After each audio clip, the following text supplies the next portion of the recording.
Pittsburgh Steeler fans, welcome to the Behind the Steel Curtain family of podcasts. My name is Bryan Anthony Davis. This is Tony Defeo. We are from BehindTheSteelCurtain.com. And man, we are excited because, Tony, this one's for Myles. Yes, I'm sure he enjoyed every second of that. The revenge that the Browns helped to get him for him smacking Mason Rudolph in the head last year. So I'm sure Myles appreciated that. Yeah, I believe he did, Tony. And you know what? Actually, I know Myles Garrett did have a good conversation with Mike Tomlin before the game, just about family and different stuff. And I think there was a lot of respect there for Coach Tomlin that it did not carry over to chicanery and criminal action on the field. So I'm actually impressed with that. So I'm really happy. But let me welcome you formally, Tony Defeo from Behind the Steel Curtain. How are you, my friend? I am doing fantastic. I wish it would stop raining, but we've had a good fall so far, so I can't complain too much. But yeah, it's I'm doing well. How about you? Doing real well myself. It's not raining. It was a beautiful fall day here in Maryland, so feeling good. Glad to see all of our friends in the live chat. We see Brad, Nathaniel, Mark, Big Bro Sco in the house. There's Ezra with a big what's up. Your buddy T Money. Terry, what's up, man? Nathaniel's in here. Ryan O'Toole. Rod Young's in here. And so, Tony, the Steelers are 5-0. And I know all these folks in the live chat are just as excited as we are. First time since 1978, Tony. 1978. And it was not a squeaker. It wasn't. It was as good, almost as good a game as you could expect if you're a Steeler fan. And I think they haven't had a game like that in quite a while as far as just total domination. I think it happened against the right team, a team that so many people so desperately want to make contenders, and they have to prove it. They have to prove it to themselves and to the Steelers, to the Ravens, and they have yet to do that this year. We've got Wes in the live chat saying bad, Tony. And Joey Jr. is throwing $20 at us. $20. And this is awesome. I got to bring this up. If you want to go ahead and put a super chat in, your hard working dough, we appreciate it. It goes to great things such as Tony's new microphone. Tony, let's see that bad boy. I plead the fifth. That's nice. And his new headphones. So we really appreciate it. But $20, Joey Jr., we appreciate you. It's not a Honda or a Suzuki. It's a Datsun's. Hell of a game. 5-0, baby. Yes. Kevin Dotson. That's a guy that we're going to be talking about as well. We're really excited about Dotson and his rookie seasons. Absolutely fantastic. You know, if it wasn't for how well Chase Claypool was playing, Kevin Dotson could be the Joe Green Great Performance Award winner at the end of the year as well. Lots of, and we might see some great performances from other rookies like Ant Mac and also Alex Highsmith doing some good things there as well. So I'm really excited about the young Steelers. I'm excited about the veteran Steelers. And like you said, a 31-point victory is a big freaking deal when you're playing a division rival in the Cleveland Browns, who came in here 4-1. Everybody was saying, Tony, they were saying this: who did you beat? The New York Giants, 0 wins. They had one yesterday, though. The Denver Broncos, at the time, 0 wins.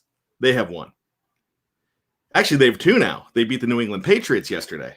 Right. But that's still 3 combined wins right there. The Houston Texans blew it against Tennessee, which maybe not a bad thing. Maybe it's good to have the Tennessee Titans being 5-0 when the Steelers come to visit at 5-0. But the Houston Texans, 1 win. The Philadelphia Eagles, 1 win and 1 tie. That's 4 wins, 1 tie. Too many losses for me to count. So who did you beat? So those 4, you take those 4 wins, and then you take the Cleveland Browns 4 wins, and now you've beat 5 teams with 8 combined wins. It's a little bit better, but it shows that the Steelers are not the old Steelers, Tony, that are going to take a team lightly, especially a lesser team We've heard the whole thing so many times in the Mike Tomlin era, playing down to their competition. Do you believe that is over, Tony? I mean, I always thought that was a little bit overblown anyway, but I think this team has shown so much focus this year, and I think you saw that yesterday. It was a classy game as far as there were no shenanigans between the two teams, but they were so intense. I mean, the hits were laying the wood all day long, and I just love how they dominated at the line of scrimmage. So it's probably too early to say because it could pop up any second. I mean, it could happen against the Bengals or the Cowboys or whomever. But I'm really impressed with how they've gone about their business this year through those first 4 games against the lesser competition, and then against a much, on paper anyway, coming into the game, a much better team than the Browns this week. I think this is the most businesslike I've seen them in a long time. It's such a great thing to see. It is, and you have a CEO on the field named Benjamin Todd Roethlisberger. He is playing absolutely the smartest football of his career. He is definitely a businessman. He could win a Dundee. Michael Scott could give him a Dundee for how well he is playing here. I just love the mission that Ben Roethlisberger is on right now. But my question here is this. Were the Browns a good team coming in, or did the Steelers expose them, Tony? That's a big question. They're certainly a team with a lot of talent. They have a defensive player of the year candidate, Myles Garrett, for sure, and they certainly have a lot of talent on offense. But I mean, their wins didn't come against very many great teams, any great teams really. And their 2 losses, they were spanked pretty badly by 2 of the bigger contenders in football right now, and the Ravens and Steelers. So I'm thinking they might not be a very good team. Well, I'm hoping that it just does not matter, and we're going to find out how the Steelers stack up to the best competition coming up in the next 2 weeks. But as far as I'm concerned, they played good competition yesterday. Any team that's won 4 games in 5, that means they're a good enough team I don't care who they beat. They're a good enough team, and you can hang your hat on beating a 4-1 team. So kudos to the Steelers there. But if they are a team, and we've seen this, the Patriots 2 years ago, playing them in 2018 with that big win in Pittsburgh, and you've seen them stand up to teams that were supposed to spank them, and the Steelers, doesn't matter whether it's on the road or it's at home, they come away with a win. So we're going to see just how special this Pittsburgh Steelers team is next week against the Tennessee Titans, who have not played the greatest competition as well. They played a great team in the Buffalo Bills, who are playing right now as we speak, as we record this game. They're playing the Kansas City Chiefs. The Steelers right now, if the season ended today, are still the number 2 seed. The the Tennessee Titans are the number 1 seed. That's fine. Let the Steelers go in possibly being underdogs next week. But all this being said, the Steelers are still 5-0 on the year. I have never seen this in my lifetime, even though I was alive last time it happened, and you were too. But I wasn't paying attention to records when I was 7 years old, Tony. Yeah, 1978. That's the last time it happened. I wasn't even paying attention to football at that point. I was more into Sesame Street, Mr. Rogers, and the Incredible Hulk. I didn't even care about football until 1979. So, I mean, this is amazing that this is the first time this has happened in 45 years, or 42 years. 42 years. Yeah, it's just crazy. That's why I love sports. You just never know when you're going to see something new. Well, you might need to go back to Sesame Street for some math skills there, because it was 42. Yes. 5 minus 2.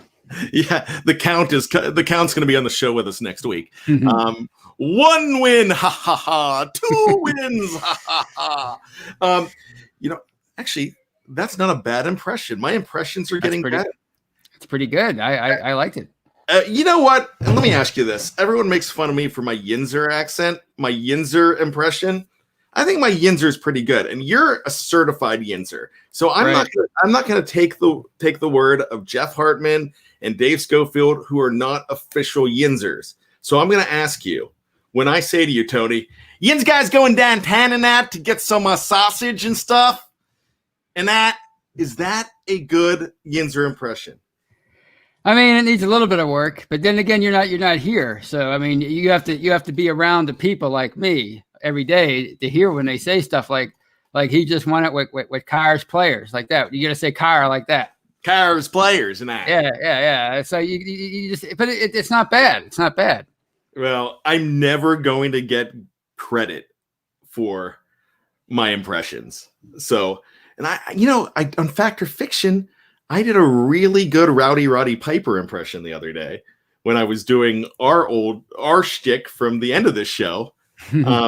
So I might try it. I might try it at the end of the show. I'm going to try it out on you. We're going to switch roles so I can roll out my Rowdy Roddy Piper. But I digress. So, as excited as we are, Donald Nolan says it's slightly offensive.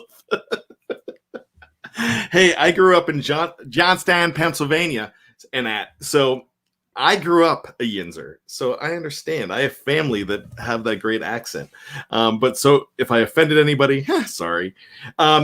Here's the thing. Hey, the accent is offensive. All right, I can say it. All right, I hear it. I'm from Pittsburgh, and I say the accents. Just get it right. You announce better or pronounce. See, I can't even talk. I'm all worked up. All right, go ahead. So Tony, I'm sorry. So I guess we'll just have to do.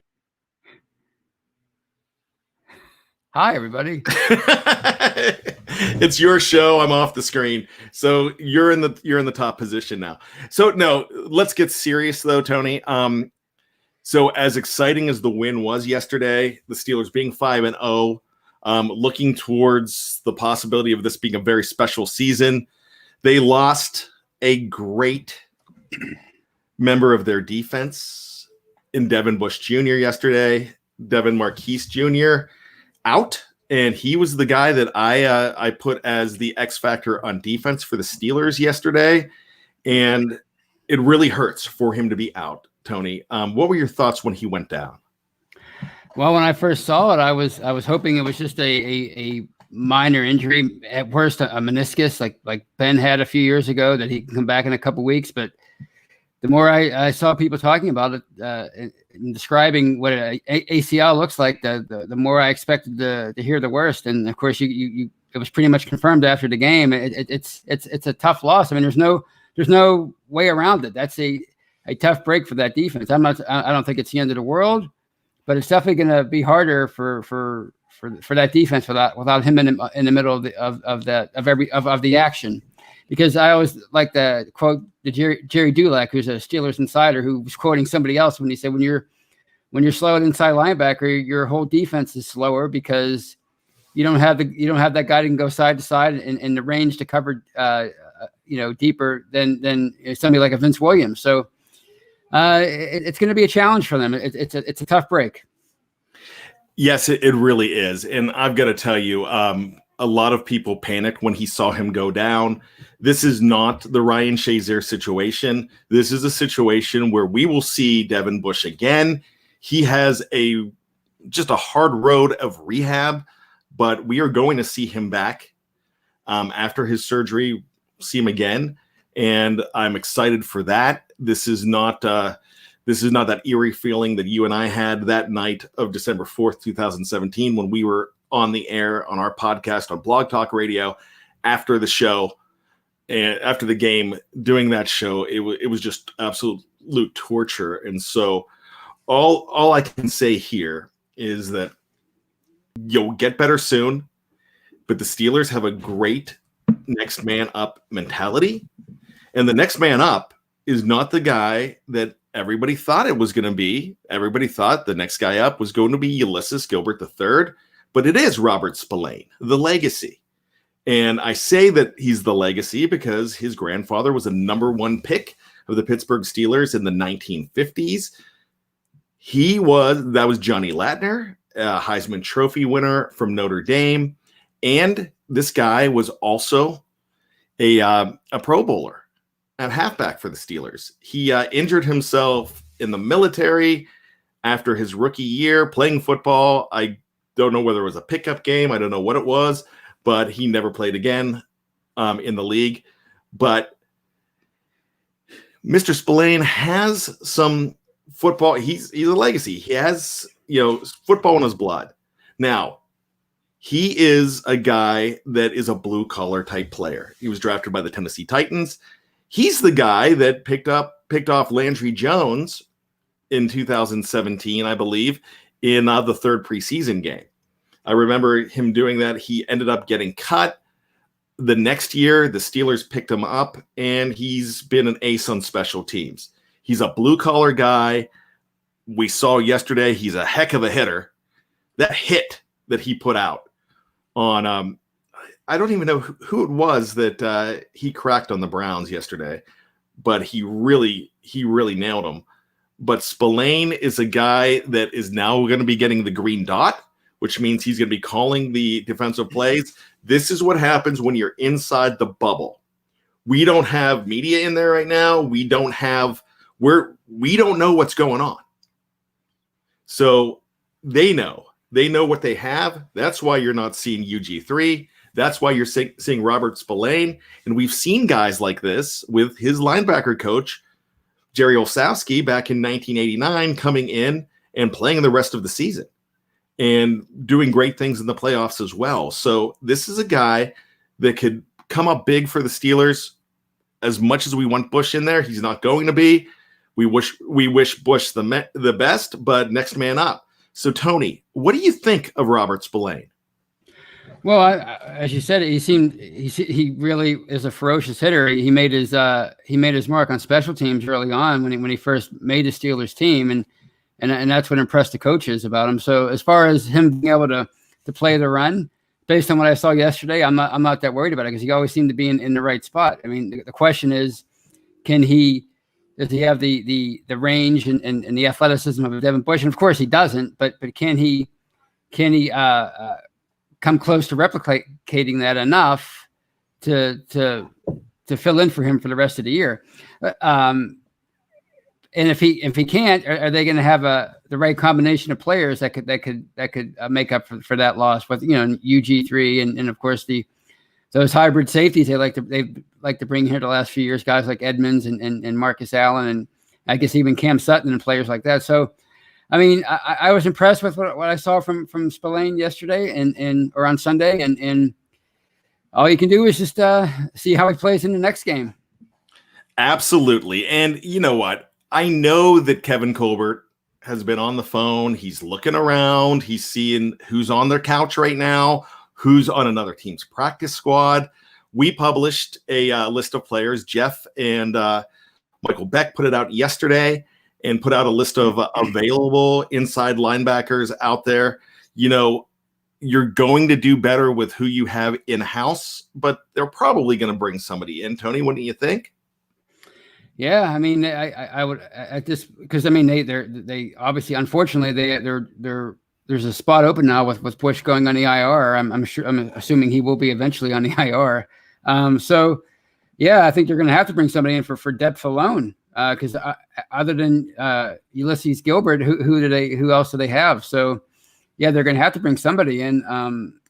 As far as that list, I mean, nobody really stood out other than Burfict, which I don't see that happening. Although it'd be a writer's dream if it did. And Monte Te'o, but I mean, he's just a name because I remember him from Notre Dame, but he never really made his mark in the NFL either. So I'm pretty sure they're gonna bring in somebody just for depth. They almost have to.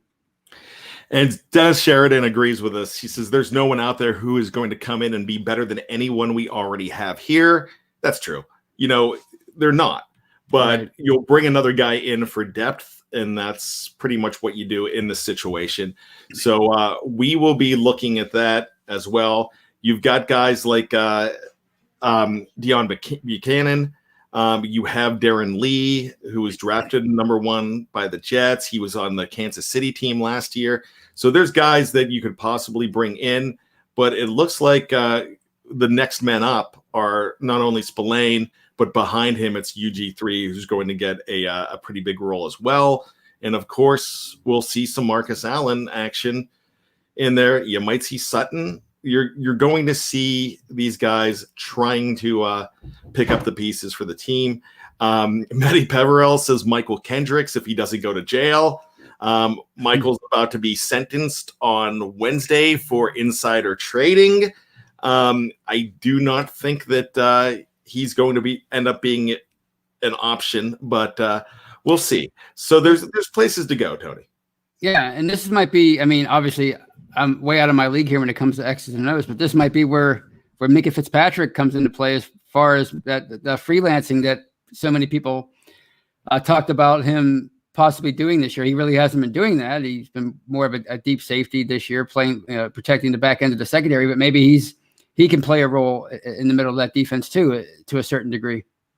Why do I think that it was not an easy night for the Tomlin household, as Mike probably wasn't there? He was back at the facility with his coaches. There was takeout food, and there was takeout food and tons of energy drinks or what have you, as they worked up a plan. But they're going to work out a plan. Right, and that's the thing. A lot of people were saying about Devin Bush. I reading the site and listening to people on the radio today talking about, well, he didn't have the greatest year anyway through the first 4.5 games, meaning Devin Bush. But that drives me crazy. Yeah. Well, I mean, look what we're talking about. We're talking about 4 or 5 or 6 different players, a combination, who have to now play a greater role in trying to replace him. And he was pretty much on the field for every snap until he got hurt. So I mean, maybe he wasn't making the splash plays that Ryan Shazier was, when he was in his prime here, but he still was filled a vital role that it took them 2 years to find after, or two years to fill after Shazier went down. So yeah, he probably wasn't gonna make the Pro Bowl in 2020, but he still meant a whole heck of a lot to that defense. There's only one Steeler in history that has ever had 16 sacks, an average of 1 sack a game for the Steelers. That was James Harrison, and he did it once in 2008. I've never seen a Steeler with 16 interceptions. I don't believe I've seen an NFL player with 16 interceptions. You are not going to see many players averaging even 1 touchdown a game. 16 touchdowns is an amazing season. Look, you're not going to have a great game every single game. It evens out. I mean, even the best have bad games. Hall of Famers have had bad games. So Minkah Fitzpatrick had an interception and a pick 6 yesterday, but he was in everybody's doghouse. In fact, Jeffrey wrote an article here, where in the world is Minkah Fitzpatrick? And everybody was thinking about it, how maybe he's not what he's cracked up to be yesterday. I mean, we heard that. Now, yesterday, is he off the hook now? Because he had that one game. Everyone's like, hey, Minkah's back. Woo! Right. But that's, there's 11 guys on a defense. So, they're not going to have great games every day. So if people on Pittsburgh radio were these fans, or were these commentators? They were mostly fans, and commentators were like, they were kind of saying what I was saying. Maybe I stole it from them. That look, this guy was played a bigger role, and I've been, guys like Jerry Dulac have been saying this for a couple of years, or at least since Bush has been in the league or been on the team. TJ Watt and all these guys are obviously they're irreplaceable, but Devin Bush is a much more irreplaceable than people think for that defense. He's going to be missed. You can fill in the hole, but people are going to have to make up for the loss, and that's exactly what's going to happen. But I think that's a horrible take. Anybody saying that, he's not going to be missed because he wasn't having that great of a year. Right. You know what? You're exposed when you're in the middle like that. So, that drives me absolutely crazy. We've got some dingo dollars from Matty Peverall. $7.99. That works out to about 23 cents in U.S. currency. They better work out a plan. We are all in on a Super Bowl this year. I do like Spillane, but we need proven performance in case. I get it, Matty. And check out Matty's show on Saturdays, Touchdown Under, along with Mark Davison, who's also in the live chat. Check those guys out. Fantastic job. Matty, I get it. But here's the thing. You need proven performance, but the one guy that's proven right now for the Steelers is the guy that they've seen every single day in either camp or in practice at their facility, and right now that's Robert Spillane. So that's really what you're going to get. You're going to have to live with that. I don't think that it's going to be as hard to live with as it was taking a guy off the couch like they did with Sean Spence back in 2017. Right. And back then, Ryan Shazier was their Mr. Everything as far as defense. I mean, they had, Joe Hayden was on the team, of course, Cam Hayward and those guys, but they didn't have, and TJ Watt, that was his first year, but Bud Dupree wasn't the Bud Dupree that we know now, and TJ Watt's even better. And the secondary is worlds better than it was back then. So it's it's not the end of the world. They have so many playmakers that they can compensate, but it doesn't mean that Devin Bush won't be missed. Absolutely, he will be. Now, we will be right back right after this. I don't know how much you're going to miss us after this commercial break, but check this out. If you're on YouTube, just stay right there. We're going to be here. If you're checking us out on our audio-only platform, wherever you download your podcasts, go ahead and download number 2 of The Hangover, and we're going to see you in a moment. Welcome back to the Steelers Hangover. Bryan Anthony Davis and Tony Defeo. We are here, and we are celebrating the Steelers' 38-7 win over a team called the Cleveland Browns, the next great team, the Steelers SmackDown. It's absolutely fantastic. We're feeling good about that. We are lamenting the loss of Devin Bush for the rest of the season on defense after going down with that ACL injury yesterday. So lots to talk about. But Tony, the big thing is where the Steelers going to go going forward. Before we get to that, let's bring up another super chat.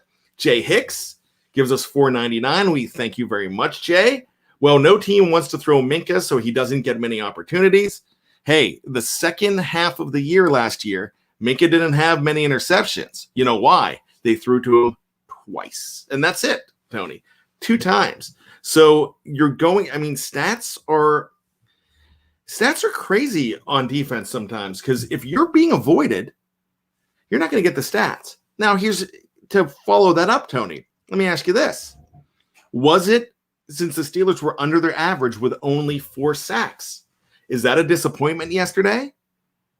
Not from what I saw, because they were relentless in getting after Baker Mayfield, and I guess I can't. I'm drawing a blank on the other guy, but don't mess up my boy's name there. I love Case Keenum. Love Case Keenum. Right, Case Keenum. Right, yeah, he might be the starter sooner rather than later in Cleveland. But no, from what I saw, they totally dominated the line of scrimmage. Stephon Tuitt was he was totally dominating the man in front of him, and so was Cam Hayward. So, it didn't necessarily show up on the stat line like it did the week before, but they were definitely a dominant unit yesterday, the front 7. This is why I'm bringing this up. We just talked about Minkah's lack of interceptions. We're talking about different stats on defense. It's not a disappointment when the Steelers only have 4 sacks. They are still averaging close to 5 a game. And 4.8 they're averaging. And here's the deal with that. They are still on track for 78.5 sacks this year, which is going to be a record if they keep on that track. In the fourth quarter, the Cleveland Browns, just like no one's throwing towards Minkah, the Cleveland Browns weren't throwing the ball at all. They knew they were beaten. They just ran the ball, kept running the ball and punting. So they couldn't get back in the game, so they weren't going to get anybody hurt. They weren't going to have the rest of their season in jeopardy. So they weren't playing to win the game there, because that game was not winnable in the fourth quarter. Tony, was it? Absolutely not. It was over by that final fourth down stop, about 13 minutes left in the fourth quarter. So that was it, and they knew they were done. So yeah, if the Browns would have continued to try to pass, the Steelers probably would have padded their stats on as far as sacks and quarterback pressures. Absolutely. We've got about 10 minutes left for the show, so we are going to extend our Q&A. So start getting those questions in right now, and we will do our best to answer them to you as we, like I said, have 10 minutes left. I do need to address this, Tony. As we were talking about the Devin Bush thing, there was still talk about my hometown. And AJ, I'm going to call out my buddy AJ Gavin here. Johnstown is only about 65 miles from Pittsburgh. I could get there in an hour and 15. If there was a highway, I could probably get there in a lot less time. So it's not that far away from Pittsburgh. We consider ourselves Yinzers, growing up in Johnstown, because it was nothing for us to go to Pittsburgh. When I was in college, I was at Three River Stadium all the time watching the Pirates. And I agree. You're a Yinzer. I mean, I was just trolling you earlier. Your Yinzer accent was great. I was just giving you a hard time. I mean, come on. Everybody knows Johnstown's basically Western PA. It is Western PA. Now, State College is Central PA. Johnstown is Western PA. Right. I travel to Johnstown sometimes, and I'm from Pittsburgh, and we never travel anywhere. So the fact that I'm willing to travel to Johnstown tells you it's in my radius. Absolutely. So let's go ahead and let's look at some questions for the show here. Mule mentions move Highsmith inside as a inside linebacker backup. You know, that moving is really tough to do, but I mean, there's so many scenarios. Even somebody on our Slack chat was mentioning, hey, you could move Watt inside. You don't want to do that.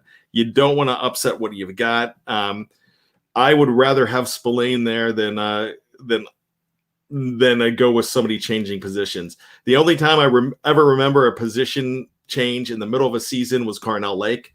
That ended up being successful, but it had some growing pains early, as you and I know by doing the Steelers retro show and some of those games in '95. It took Carnell Lake a while to get there, Tony. Right. Yeah. And you know, let's not forget back in Watt's earlier days and when him and Bud Dupree, I mean, they dropped back in coverage a lot more back in those days. So, you know, maybe that's another way you can compensate as far as picking up the responsibilities that Bush had when he was in there. So, I mean, I wouldn't say move either one of those guys inside. I mean, move Watt or Highsmith inside, but there are ways you can compensate. But obviously, you don't want to take TJ Watt and move him anywhere but where he is right now, because he's a wrecking machine and he's their best player, arguably, on either side of the ball. So this is a great question, Port Naquenba. If Howie Roseman calls before the November 3rd trade deadline offering a second-round pick for Juju, do you pull the trigger? Oh, geez. Well, I mean, you have a chance to do something really special this year. I don't know if I'd want to part ways with Juju for a second-round pick. I mean, I think we have to concentrate on. I mean, they have to concentrate, meaning the Steelers have to concentrate on winning that seventh Lombardi, because I mean that's what people call for each and every year. I mean, this is as good a chance as I've seen them have in a long time to get that. I don't think you want to upset that just for the sake of getting compensation for a guy who might leave in free agency next year. Yeah, so I don't know how to answer that question, because a part of me says, hey, a second-round pick for next year, but you bring up the fact that this is a special season. You would have to see on November 3rd what the team's record is, because you've got to remember on November 3rd, the team could be possibly 7-0. That's 2 weeks from now. That's not a long time from now. And this season still feels rather young. I would think that you would need Juju for the rest of the season. If you're playing for a championship, you keep all of your pieces right now. Don't care about 2021. I think at this point you don't. Right. Because you still need, if Juju's not in there, then guess what? You pay more attention. More attention's got to be paid to Claypool. More attention to be paid to James Washington. And we don't know how healthy Deontay Johnson actually is. So that's one of the things. So right now I'm going to say that's a great question. Now, if they throw in an inside linebacker, you know, the Eagles we're talking about, if they throw in an inside linebacker and a number 2, maybe you still don't do it. You can't. Right. And I doubt they would offer a number 2, a second-round pick anyway, because he's a pending free agent. Yeah, that's the thing as well. Jay Hicks throws in another $2.99. We appreciate you, Jay. Will Devin Bush be the same after the injury? I think he could. We've seen guys come back from that. Tony, what do you think? Yeah, I mean, you know, with modern technology being, modern medicine being what it is, I have all the confidence in the world he's gonna come back and be the player he was before. I mean, if you asked me that question 30 years ago, then okay, maybe, but or maybe not, but now, yeah. I mean, he's young. He doesn't have a whole lot of wear and tear on his body in general, so yeah, he'll probably be fine. And I'm going to bring this up. It's really funny. And Maddie says, if I could find it, Maddie's saying that that argument on Juju is the same as trading Bud right now. Like I said, you never know what happens. I don't want to imagine. Look, we're not trading, but you don't trade Bud right now. You can't. Right. And that's the same thing. Juju's very useful to this team. I don't care where he is on the stat line. There's those invisible stats that don't show up on the stat sheet that's so important. Juju is teaching these guys how to block downfield. He's blocking downfield. He's making things happen. He's absorbing defenders. Right. You know, I think that's really tough. And he's going to come through for them. He's going to be a major factor for them before the year's done. People are forgetting about him, but let's not forget who's drawing, as you probably said, who's drawing the double and triple teams so far, and that's Juju. It's not the other guys yet because they don't know the other guys as well as they know him. Yep, I got to tell you, but it brings up a great point. I mean, you get something out of him now or nothing later. But think about this. You do get something out of Juju later. You could possibly get a compensatory pick as well. Steelers territory, Louisiana Purchase says, what's up, Mr. BAD? I love your hat. Steelers territory. I like that. That's a really cool Steelers hat. Not much, buddy. I appreciate it. The Steelers are 5-0. That's what's up. And we're feeling good. And so, Tony, as I'm looking for more questions here from the live chat, I want to ask you this. And this is something that I've been thinking about. Is it time that we stop worrying about the future with the Steelers and start embracing the fact that they're 5-0 for the first time since 1978? Yes, exactly. I was just going to say that. Why do we keep focusing on trades and getting future draft picks? This is a fun time to be a Steeler fan right now. I mean, I don't understand what the fixation people have on getting compensation for players that are going to be gone in a year or two. Who cares? Let them worry about that. Let's enjoy the fact that we have Juju. You know, what would Ross Perot say? You know, is that what we're going to focus on? We got 2 5-0 football teams get ready to play each other. We want to play footsie. About which anyway, it was my Ross Perot. Hey, that's not a bad Ross Perot. Oh, thank you. Thank you. So we're going back to 1992, that election with Ross Perot. You had William Jefferson Clinton, and you had the late W. Bush, George Herbert Walker Bush. Oh, I'm sorry, that's right, the son. He was one of my favorites. One of my favorite presidents. And so I'm going to wrap up the conversation on any trades with a George Bush quote. Wouldn't be prudent. Not at this juncture. No, it would not. At this juncture, wouldn't be prudent. Okay, that's a really bad impression. I'm going to stick to the Steelers stuff. Ocean's Ox. Baker Mayfield is too small for the AFC North. Is that true? I'm not sure if his size is the problem. His reads and his recognition, his accuracy. Those are the deal breakers. I mean, is he that much smaller than Lamar Jackson? And he seems to be doing pretty well. So I'm not. How big is Joe Burrow? I'm not sure if size is his problem right now. I think it might be the fact that he's had to go through a lot of offensive coordinators. That's and a lot of head coaches, and that might be his biggest problem. You know what? And I'm going to say this, and this is a bold statement. I don't think he's smart enough for the AFC North. Actually, that's the thing. I just don't think that he's a smart player. The other guys, the other Heisman winners in the AFC North, Joe Burrow and Lamar Jackson, are more intelligent players than Baker Mayfield. And the most intelligent didn't win a Heisman, and it's Ben Roethlisberger. And you might get that later. I just think he's more bravado than anything. Thank you. Yeah. Mama don't raise no quitter. Okay, great. Yeah, Mama right. don't raise no quitter. But you know what? He's getting his endorsement money. He is a star in the league. But as far as the quarterback, I think he barely makes the top 50%. Does he even make the top 50%? No, I mean, I liked him coming out of college, but he's too worried about getting respect and not doing the things that he needs to do to get his team respect. You don't get respect by mouthing off and making stupid, silly quotes like he did last week, or statements like he did last week. You earn respect by playing well on the football field, and then you get your respect. As much as people might not like Ben Roethlisberger around the country, they have to respect the kind of career he's had.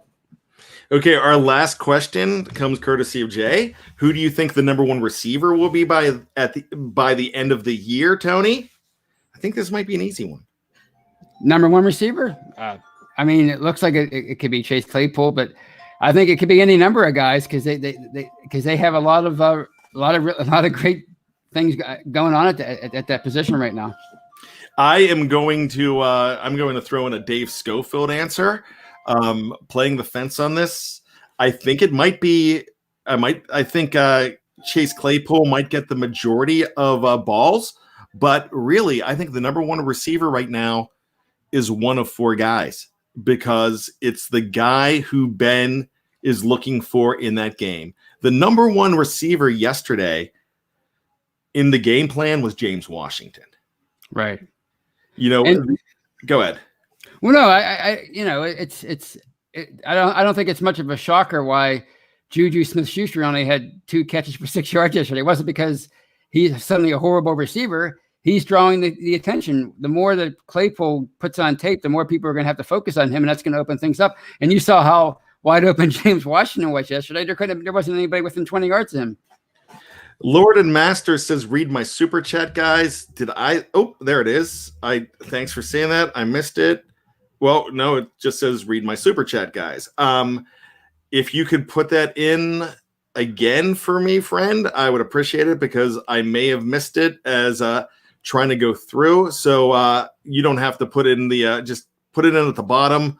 Don't have to put the money with it. I will go ahead and read your super chat as the last thing we do here. I am not seeing it. So go ahead, throw it up. Your next question, I will go ahead and bring up on the board. As we're waiting for that, Jeffrey Benedict says this, and guys, if you're not listening to Jeffrey Benedict, you're missing out because we have an expert from another team every single week on Know Your Enemy, and Michael Beck and Jeffrey Benedict, the B&B boys, the Canadian eggs. I messed it up. Eggs and Canadian bacon. Or Canadian bacon and eggs. Those guys are just fantastic. We don't need an expert from another show, even though it's fun to have them on. It's great. Jeffrey knows his X's and O's. Michael is so good at this as well. Michael played college football, if you don't know that. Absolutely. And these guys are great on Wednesday evenings here on YouTube. They're fantastic. And so when Jeffrey puts something up, you read it. Baker Mayfield was the first quarterback to throw a pass at Minkah in mid-zone since halfway through the 2019 season, and that is what we were alluding to earlier. That's huge. So he had the bravado to go ahead and try to test him. Right. Yeah, and that's why people don't throw at Minkah Fitzpatrick all that often anymore because of things like that. So with that, and I still haven't found Lord and Master's super chat, but if you want to throw your question on there again, that would be great. So we will take a couple more questions here while we're waiting for that. Rod L says Benny Snell will be more of a factor against Tennessee. I think so. I think they're mixing it up. Very smart, Tony, don't you think, for them to take out James Conner yesterday? Oh, yeah, absolutely. It was so great to see them. They emptied the bench. They took Connor out. Obviously, Ben. It was great to see Ben go out and Mason Rudolph come in and the line. I mean, you saw it was like a preseason game by the end there. It was great that they were able to get those guys some rest. Here is another one. I'm having trouble finding it. Lord and Master said he made a statement, and I'm just not saying it. I'm just not seeing it. I don't remember seeing one from him honestly. Okay. But we'll pull him up and says he made his statement. Appreciate it, but if you did put one up, I'll always put it up because I don't want to ignore anybody here. One last thing here. What's the Jerry Cherry Band? And if you listen to our shows in the morning, our AM platform, that music coming in and out, that's the Jerry Cherry Band. Great stuff. Jerry Cherry, I'm going to tell you this. I've been bugging Jeff because I want him to play Jackie because that's one of the songs I dig from you too. So we need to put that up on there as well. So with that being said, the defensive game plan on Sunday, I think it's doing what you can to stop Derrick Henry and let Ryan Tannehill and AJ Brown try to beat you.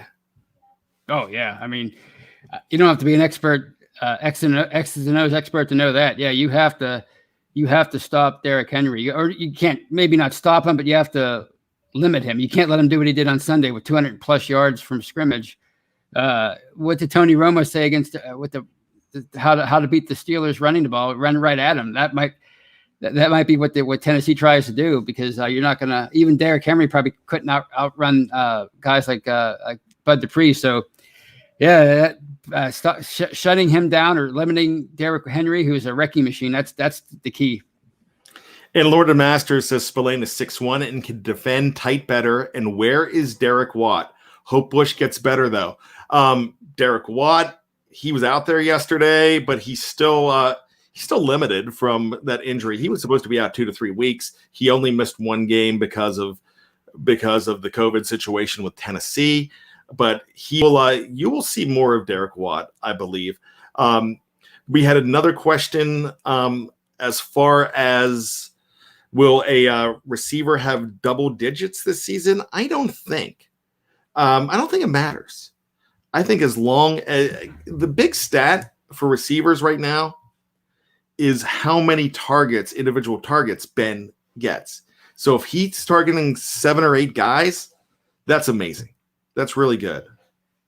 So that's what we're looking at here. Jeffrey says Derek Watt missed the fourth quarter entirely. Special teams and fullback just didn't play. Judas Booth asks, do you think Derek Watt will become a frequent pass receiver? And I think Ben will find him. Ben used to find Rosie Nix a few times. Remember that, Tony? Yeah. I mean, it doesn't seem to be something that they utilize as much as people want him to, the fullback, but they brought him in here partially to be a pass catcher out of the backfield. So I can see them working him into the system. Remember, it's a fluid system. I mean, the team you see in the beginning of the year is not the team you see in November and December. So they're not just going to throw in all their wrinkles in September and October. It's going to evolve over the course of the year. Donald asks, Jeffrey, are you going to do a breakdown of Spillane? If anybody's going to do a great breakdown of Spillane, it would be Jeffrey. So I wouldn't be surprised if that isn't already in the mix. But Jeffrey, you can go ahead and excuse me. You could go ahead. I cannot speak, but you can go ahead and answer that in the live chat. So this is the final question here. If you could resign one, says Lumberzack 94, would you rather resign Juju or Mike Hilton? Tony? As much as I love Juju, I think the strength of the receiving core, the depth, makes me say you gotta re-sign Mike Hilton, because he's been so valuable to that secondary over the last 3 or 4 years. I really think so too, and that would have surprised anybody if he said that last year. But I second you on that as well. So as I'm looking at the clock, we are getting ready to get on out of here. The bottom line to everything, Tony, the Steelers are 5-0. They are playing the 5-0 Tennessee Titans. The Steelers take care of the running game on defense better than anybody in the league right now, even though Derrick Henry is one of the best in the league. And I really think he is he's your all-pro running back as far as I'm concerned. He is the cream of the crop right now. But if anybody could stop a cream of the crop rusher, and the Steelers are going to see a lot of them in the next couple of weeks, they're going to see Lamar Jackson. They're going to see Zeke Elliott. They're going to see a lot of good players, but they know how to stop them, Tony. What's your initial thoughts, real quick, on the Tennessee Titans? Do you think the Steelers could stop Derrick Henry? I think they can do a really good job against him. I think it's going to be the Titans are a very, whether you hate them or not with the whole COVID thing, they're a really complete football team. So it's going to be a major test, and I'm really looking forward to it because we have two really good football teams going at it. And when was the last time we saw two 5-0 teams playing? With the Steelers being one of them. So I'm really looking forward to this game next week. Absolutely. So thank you so much for everybody who showed up in the live chat. We can't do this show without you. We appreciate everything you do, all of your interaction. You make it better. Even when you make fun of me, I don't got a problem with that. Yin's guys know I'm cool on that. So with that being said, Tony, thank you so much. Thank you, Brian. This was a great, lovely, lively show. I was so excited to pull out my Ross Perot and put those people in their place for keep asking for trades. I love it, Tony. You're a regular Rich Little. If you're, I was more Dana. I was actually just basically imitating Dana Carvey. Okay, there you go. And you know what? I don't, Chris R. I appreciate you saying that. I'm in on the joke as well. I have no problem because really, it's hard to make fun of me. I'm just glad to be a part of this platform. And so thank you all so much for welcoming me and Tony into your speakers. We love you guys. So with that being said, Tony, I'm going to let you throw it to me. For Bryan Anthony Davis, I'm Tony Defeo. And as always, just when you think you have all the answers, we keep changing the questions. See you next week, everybody.